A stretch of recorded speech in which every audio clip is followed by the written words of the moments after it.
बिहार में चुनाव है, चुनाव तो हैं, लेकिन सियासी तनाव भी हैं। तेजस्वी यादव ने एक टिप्पणी कर दी है। नीतीश के मंत्री का पलटवार भी सामने आया है तेजस्वी यादव के बयान पर। आपको सुनवाएंगे कि जवाब क्या दिया गया है। मोदी सरकार में बिहार को बहुत कुछ मिला है। तेजस्वी यादव कुछ भी बोलते हैं, श्रवण कुमार की ओर से कहा गया। देश के प्रधानमंत्री जी बिहार आ रहे हैं, हम सब लोग उनका अभिनंदन करते हैं, स्वागत करते हैं।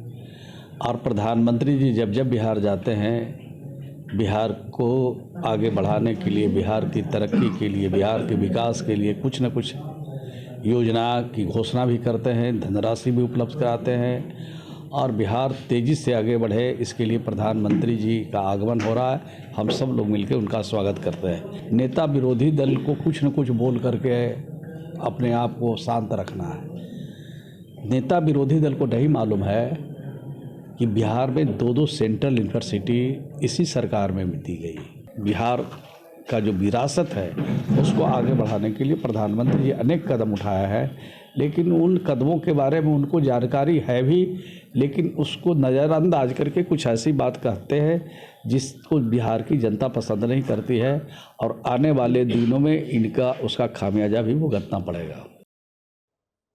तो तेजस्वी यादव ने बयान दिया कि इस बार बिहार में चुनाव है, इसीलिए प्रधानमंत्री मोदी बिहार आ रहे हैं। और अब श्रवण कुमार की ओर से ये जवाब दिया गया है। तेजस्वी यादव कुछ भी बोलते हैं। रुपेश के पास चलते हैं। रुपेश, इस पर सियासत बहुत ज्यादा गर्मा गई है क्योंकि बिहार में चुनाव है, ऐसे में विपक्ष हमलावर है, खास करके आरजेडी। वो ये बार बार दोहरा रहा है, लोगों में रजिस्टर कराने की कोशिश कर रहा है कि प्रधानमंत्री सिर्फ चुनावी वादे करने आ रहे हैं।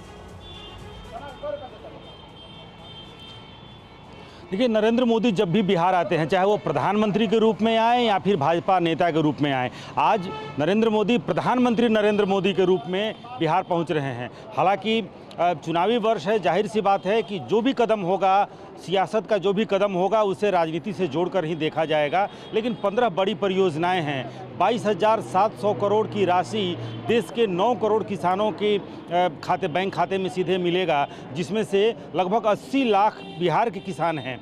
इसके अलावा अगर आप देखें तो मखाना बोर्ड बनाने की घोषणा हुई थी बजट में, और केंद्रीय कृषि मंत्री कल से ही बिहार में हैं। उन्होंने वो दरभंगा पहुंचे थे। दरभंगा में किस तरह से पानी के अंदर जाकर के उन्होंने मखाने की प्रजाति, और मखाना बोर्ड बनेगा तो मखाना को अंतर्राष्ट्रीय पहचान देने में और क्या आगे बढ़ाया जाए, इसको लेकर के वहाँ पर गहन चिंतन मनन हुआ। आज प्रधानमंत्री यहाँ पहुँच रहे हैं, लेकिन उसके पहले देखिए पूरे विपक्ष की बेचैनी बढ़ी हुई है।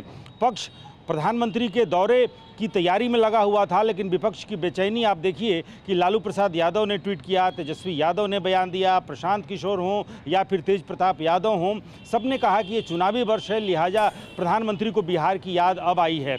कल बिहार जो पीएमसीएच है, राज्य का सबसे बड़ा सरकारी अस्पताल, वो अब दुनिया के दूसरे सबसे बड़े सरकारी अस्पताल में परिवर्तित हो रहा है, जिसका राष्ट्रपति यहाँ पे पहुँचेंगी और वो उसका उद्घाटन करेंगी। केंद्रीय स्वास्थ्य मंत्री जेपी नड्डा भी बिहार पहुँच रहे हैं। यानी कि एक तरफ विश्व के दूसरे सबसे बड़े सरकारी अस्पताल के रूप में बिहार में एक अस्पताल की पहचान होगी किसानों को। और 15 जिन परियोजनाओं का जिक्र अभी निधि आपने किया था कि किन किन 15 परियोजनाओं का उद्घाटन और शिलान्यास प्रधानमंत्री करेंगे, लेकिन बिहार में चुनाव होना है और तमाम चीज़ें, सियासत का हर कदम बस चुनाव की तरफ, चुनाव की बातें। एक तरफ तो बिहार को तोहफे मिल रहे हैं, लेकिन बेचैनी विपक्ष की जरूर बढ़ गई है। जिस तरह के बयान सामने आए हैं, ऐसा लग रहा है विपक्ष बेचैन है, विपक्ष में तनाव है प्रधानमंत्री मोदी के दौरे से जुड़ा हुआ।